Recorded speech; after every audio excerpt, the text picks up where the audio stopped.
Brian, please sign this, confirming this is everything you've ever said. Is that thing about the Mormons in there? Yeah, that's highlighted on page 342. Well, damn it. Okay, well now sign this one too.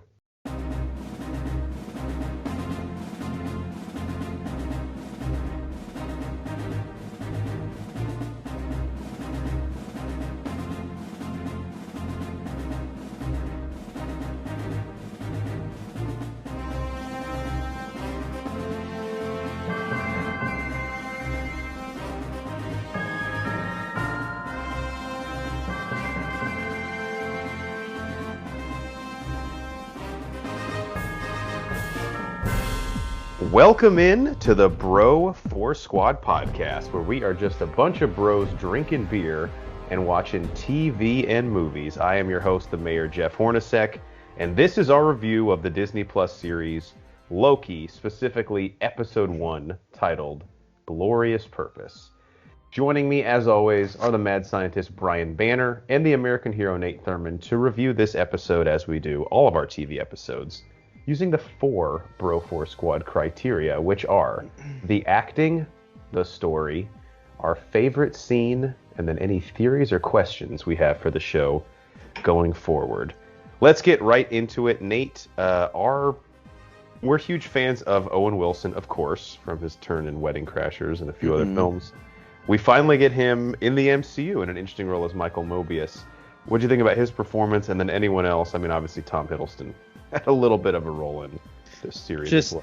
He sprinkled in some talent over some of the other people, but man, yeah, seeing Owen Wilson get cast for this and then actually seeing him perform was amazing, and it didn't really even detract from the show, which I thought may be an issue, but I think it was played really well. Me and Horns were talking off pod, but he got to play Owen Wilson. There wasn't much change, or I don't think too much direction they try to force him in, which I really think kept it pretty genuine, and he was able to really play himself in this role, and did a great job with his interaction with Loki in the show, which we can probably get into a little later in the plot with their back and forth and that whole dynamic. And then they kind of stole the show, which rightfully so. They should. Him and Tom Hiddleston.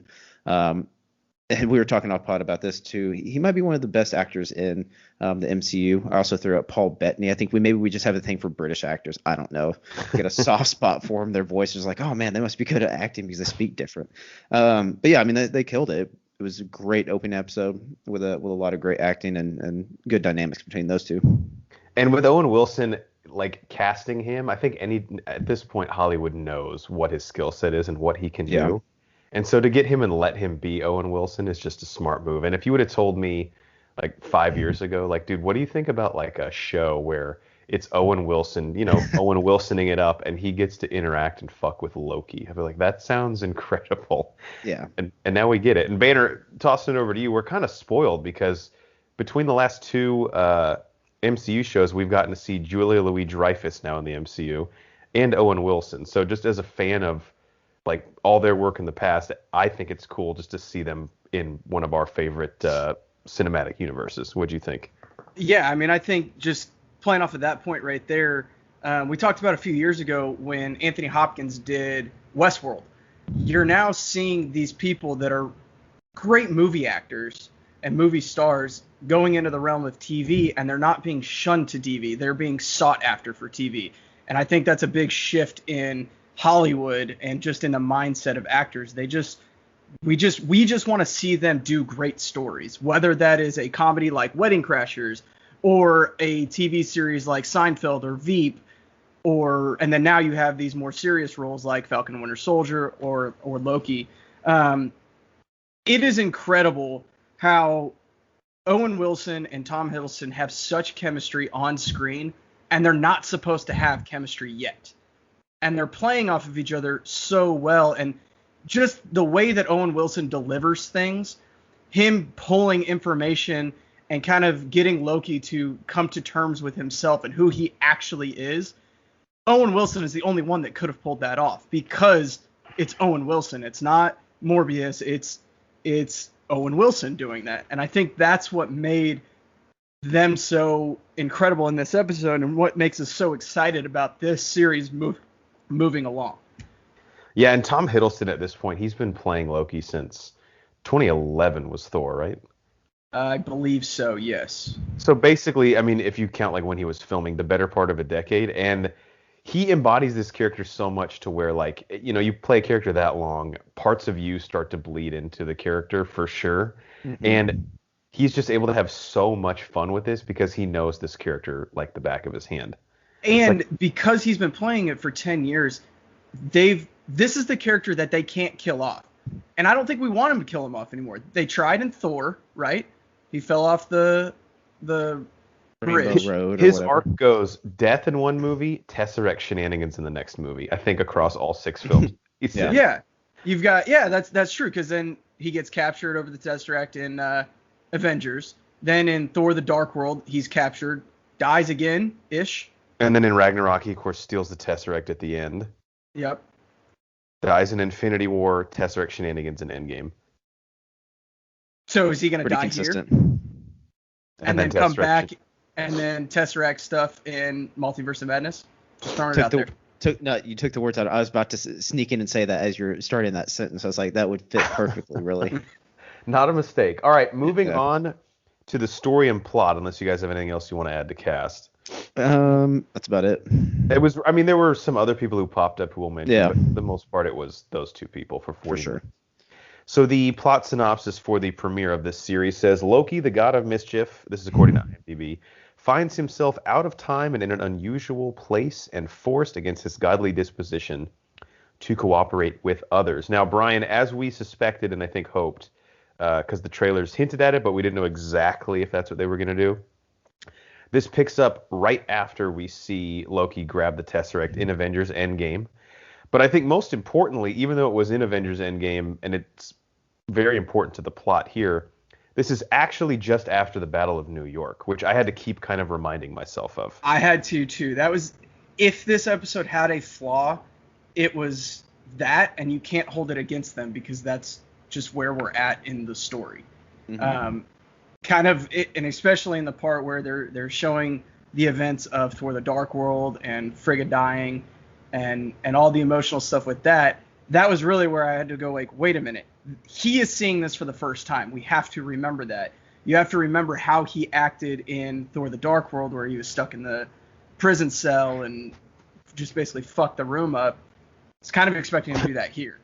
It's a tough task for Hiddleston because we're saying, hey, all the character development you've done since 2012, and really I think the majority of what they've done with Loki's character was after the Battle of New York going forward. None of that's actually happened to you yet, but it does happen to you. So it's like a weird dynamic of how to play the character. Banner, jump in.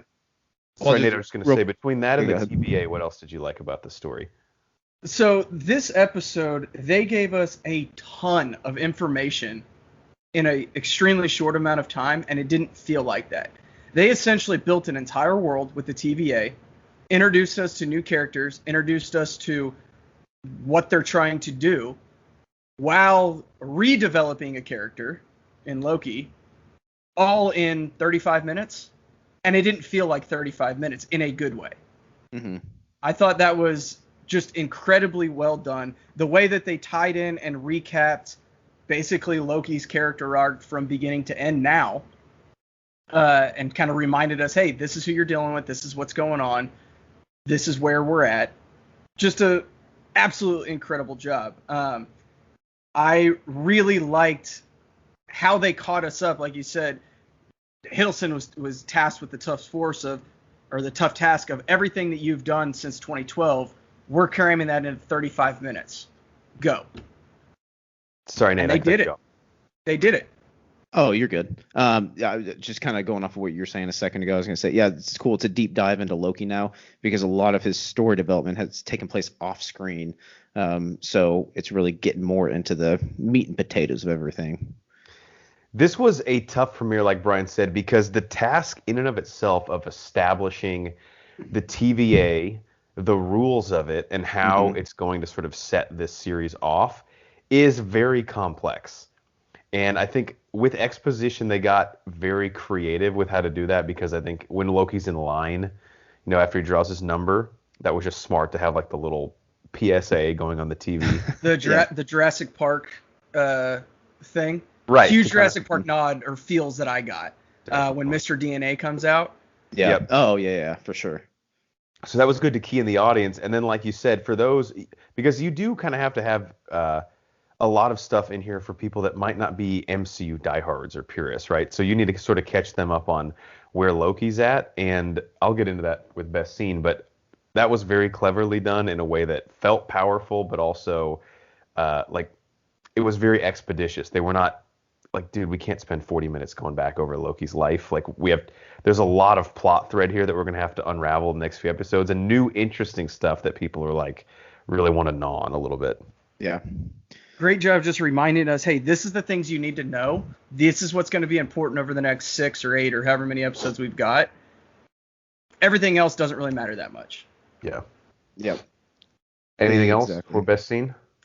I was just going to mention, like, kind of the whole premise that's setting this off is the interaction with Mobius and Loki now. And it's a great take. And this is probably going to develop through the plot and through the 6 episodes. He's taking a different approach to Loki than anyone else has ever done. He's actually getting kind of that little league coach feel, and he's like trying to like, hey buddy, you're doing fine. We just want to ruffling his hair. We want to figure out why you're doing this. I'm not mad at you. Yeah. We're just trying to dig in a little bit. But yeah, it's let me help you.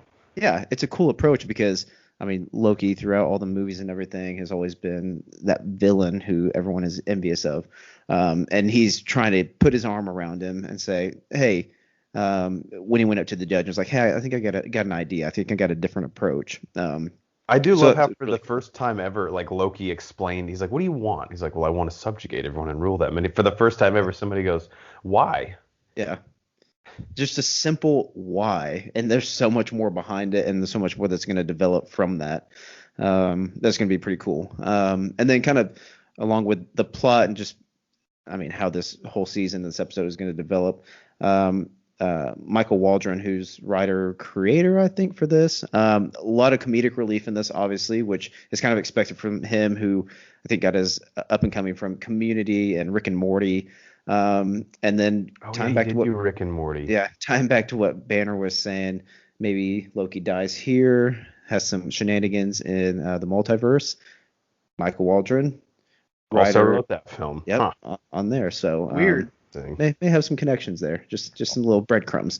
Also, if you look at a photo of Michael Waldron, he just looks like someone who would be fucking hilarious. He does. Yeah.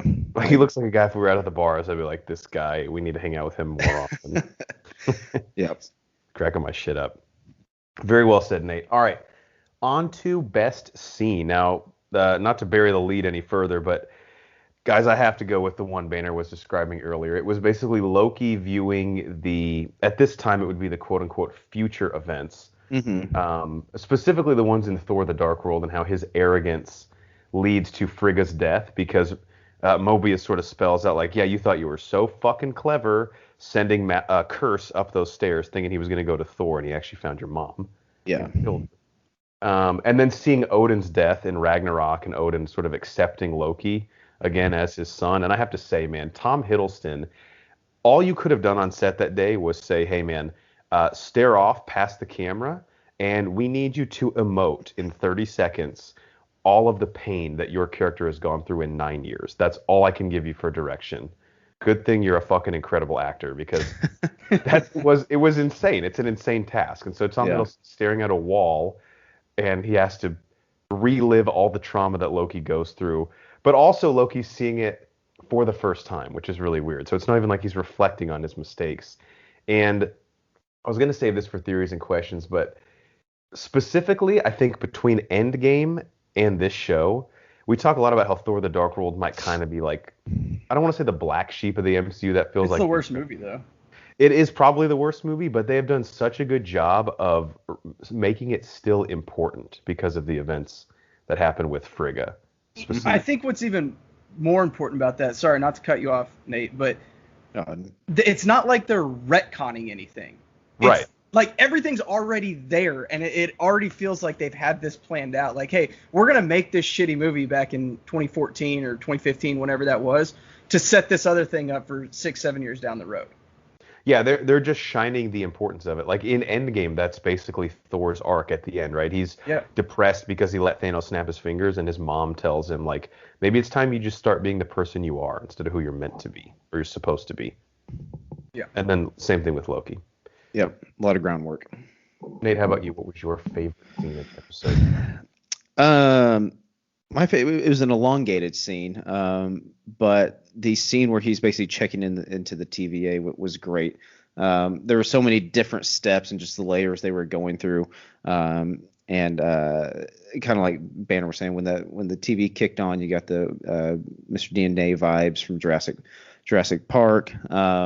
And just there was so much of that comedic relief that I was talking about earlier that was coming through. Take a ticket. There's 2 fucking people in here. Why am I taking a ticket? When he's like frantically digging through his pocket to find his ticket. Yeah. You could just feel that like, oh shit moment. Yeah. And like each level, it was very well done. The everything you said scene was great. And it was just kind of building up to where he was going and like building that internal frustration and kind of making you expect he's going to explode or blow up, like we kind of mentioned earlier. And then his inner monologue, he doesn't know if he's a robot or not. So he's like degraded to not even knowing who he is inside of himself. So the way they all intertwine that and that whole elongated scene through like the different levels, it was fucking hilarious. It was great. I mean, just the world building of the TVA to me is number one. This is a great use of Disney Plus because it's so unique to anything Marvel's ever done. Yeah. And it's just so interesting. Mm-hmm. Like everything there in terms of the employees, and we don't do, Easter egg specific on this show, but go on YouTube. There are some awesome Easter egg videos of like a ton of things in the TVA, whether it's like scrolls or possible Agent Carter sighting in the background. Yeah. There's a ton of shit to peel through. It's funny, they're just showing like even in this fantasy MCU world, there's still bureaucracy within daily lives, and it kind of relates it back to things like people going to work and stuff like that. And you're like, oh, this makes sense, and I can connect to that. Yeah. And the comment about, oh, it's not worth it. There's too much paperwork. How many times have you been pulled over for like speeding or not turning your signal on, and like you get a warning? You're like, that is literally because he didn't want to do that paperwork. Yeah. He didn't want to fill it out. 100%. So my favorite scene is kind of the follow-up to yours, Jeff. After Loki, quote-unquote, escapes, he uses the, I don't even know what the fuck it is, the little time travel thing, clicker thing, and he leaves, and he comes back to the room after he watches the film reel. And Owen Wilson comes back, and he's like, look, man, like, don't freak out. What's up? And he starts to actually explain, like, this is why I do what I do. I don't like killing people, but I have to. Yeah. I am...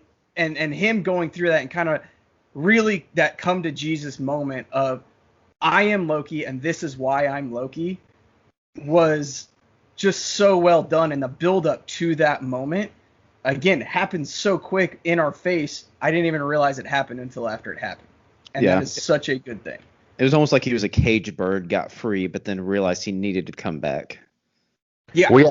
And the scene with Mobius, I mean, like we said, no one has ever actually asked him those questions because Odin's always been like, you're a fuck up. Like, why are you doing this? And he's always been jealous of Thor. No one's actually sat him down and been like, okay, so you take over the 9 realms, then what? I got a super, like, kind of the vibe or the feeling that I got is Mobius is telling Loki everything that Frigga has always told Loki. Like, look, just be true to yourself. Why are you doing this? Like, you be you. But because that's Loki's mom, we're obviously not going to listen to her. Right. Now that somebody else is telling you, he's like, oh, shit, maybe I should have, like, been more real with myself. Yeah, finally coming to that realization. Yeah. All right, last part of the show, theories and questions going forward. So let me just get it started off with a question and theory. And I feel like that the girl whose boyfriend has cheated on her like 4 times, and she's like, I'm going to give him another chance. I think I know where you're going with this one. I hate to even say this to lead it off, but the scene early on when Mobius goes to the French church in, I think it was 1490, and the kid The young little French boy is talking about a demon that he saw, and he points to a painting on the wall, and Hellboy? yeah, it's basically a depiction of the devil. Do we even want to start speculating on Mephisto again after the PTSD that we all have from WandaVision? I mean, we're just glutton for punishment, so yes, I want to speculate. Only other thing I could think was it, but again, they make a point that it's the devil and it's red, but is it an alt version of Loki? Because we're going to get female Loki and kid Loki. Is it one of them that just had his, like, horn helmet on? That could be it, yeah, as well. I'm going to say no just for argument's sake. I think it's Mephisto. Oh, I think it to be Mephisto. Yeah, I want it to be Mephisto too. And I think that's God, I know, I'm just saying, we thought it was pretty obvious before, but it's pretty obvious now. We got really into, like, the Mr. Scratchy and all those theories yeah. in WandaVision, but this time they literally showed a picture of the devil. Yeah. They were tickling our balls before. They're stroking the shaft now. Right, exactly. We'll just go around robin. That was very vivid. I had that on here as well. Will we get a Mephisto appearance? And then something you kind of alluded to a second ago, which is a question, and we kind of theorize about it too. But what version of Loki are they chasing, and what will it look like? Is it some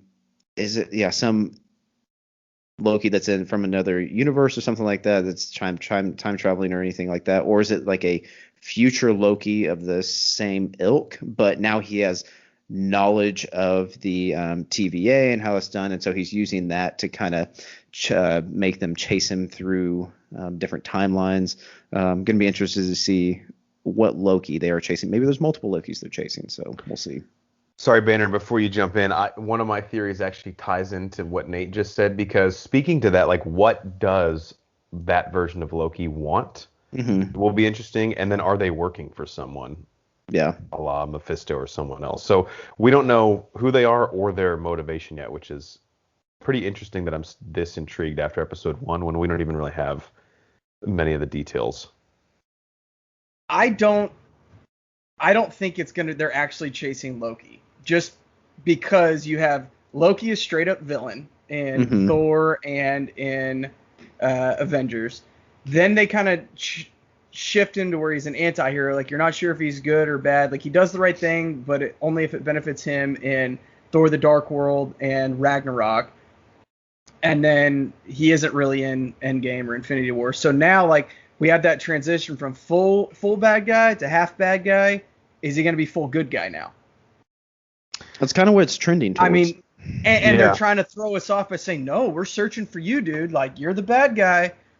So he's certainly going to have those tendencies that he falls back on.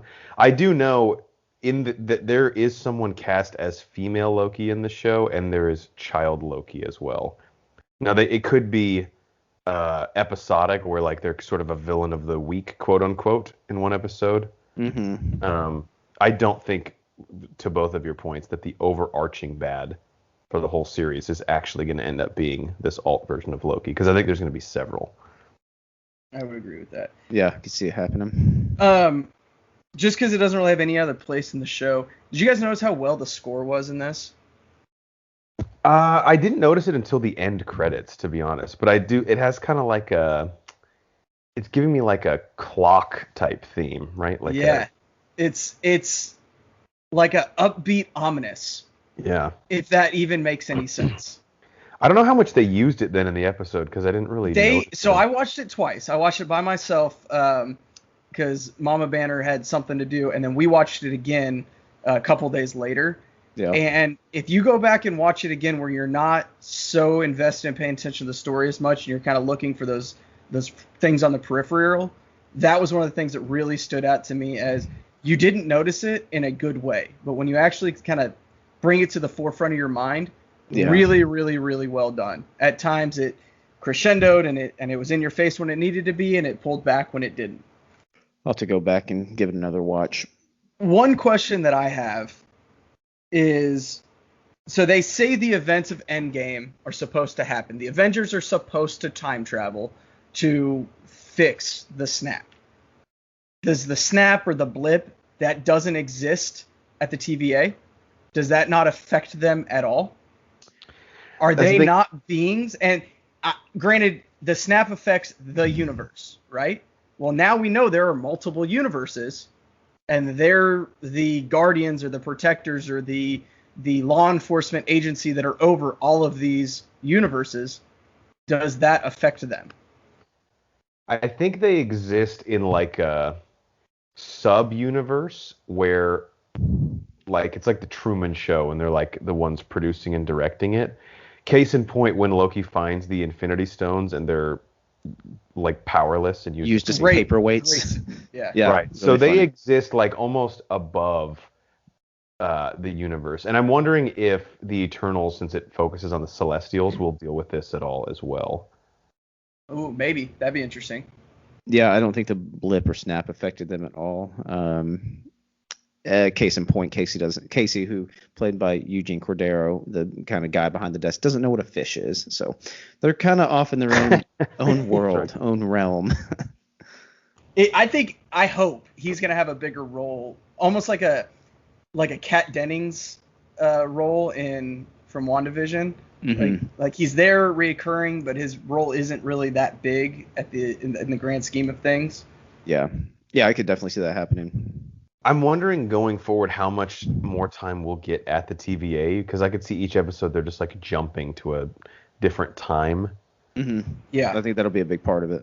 I agree. I don't think they're going to be at the TVA very much. I think that they needed to establish what the TVA is so that it makes sense that, hey, we're jumping from 1500 to 1800 back to, I don't know, maybe caveman time. You know, Yeah. Is Loki or is this villain that they're chasing going to stop the wheel from being invented? Oh, that would suck. Butterfly effect. I like it. One last thing I had regarding the TVA. So Ravonna Renslayer, played by Gugu Mbatha-Raw, if I'm saying her name right, I hope, because I've actually liked her in a lot of other things. Although, Banner, she was in one of the worst movies we've ever reviewed on this pod, in the Cloverfield Paradox.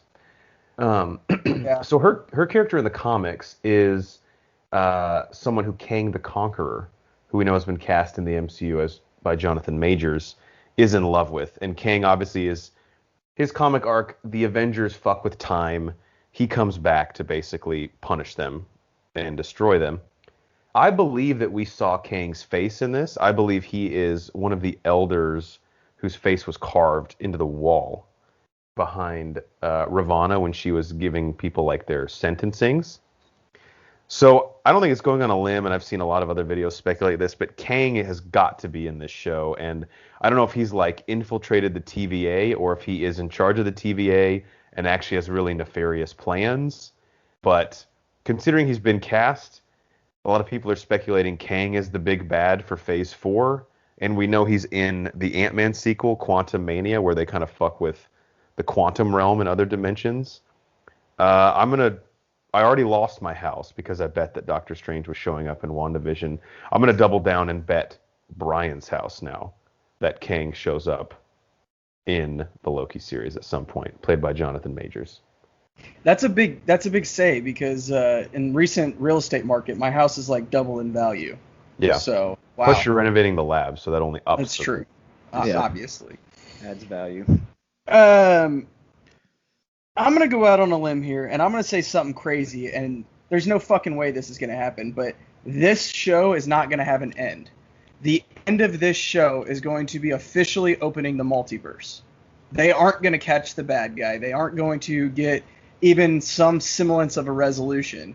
It is going to end on a cliffhanger, and we won't get a second season. It's going to lead right back into the movies. Oh, that'd be cool.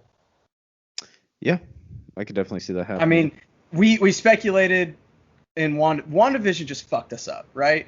We're always wrong, but we were really wrong with WandaVision. Multiverse, I don't think has officially been opened yet. Yeah, I think this is a good candidate to lead directly into a movie. Yeah. Mm-hmm. Yeah. I mean, you can already see the connections to the multiverse and where this could blow up. So, and I may be mistaken, but is this the first time the multiverse is actually mentioned by name?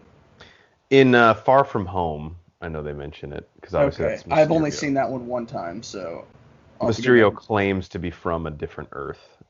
Oh, that's right. Yeah. Well, it's just made up comic book shit. Yeah, who likes that? All right, before we let the people go for episode 1, anything else we're leaving on the table here? Theories, questions. That about does it for me. Yeah, I don't have a whole lot. Digging that it came out on Wednesday though. I know. I actually totally forgot that until I think day of. Yeah, I think you texted me like Wednesday afternoon, and I was like, well, fuck yeah, I know what I'm doing this evening now. Yeah. Yep. It's a nice treat. Definitely. All right, for the American hero Nate Thurmond and the mad scientist Brian Banner, I'm the mayor Jeff Hornacek, and we are the Bro Force Squad podcast. Thank you guys so much for checking us out. Be sure to join us. I don't know. Hopefully we can get them out before the weekend for the rest of these reviews, but if not, Sundays at least for our Loki reviews for the rest of this season. Follow us on Twitter at Bro4Squad. You can find us on Apple Podcasts, Spotify, YouTube, iHeartRadio, pretty much anywhere you find your podcast if you type in Bro Force Squad as 3 separate words, and check out everything we do on our website, bro4squad.com. Till next time, we got to go check out these really cool glowing paperweights that just came in the mail. I think I make a very pretty Lady Thurman in another universe. Definitely. I mean, keep the mustache. Forget the 3 Musketeers. We're the 3 space lizards. 3 space lizards. What does that mean?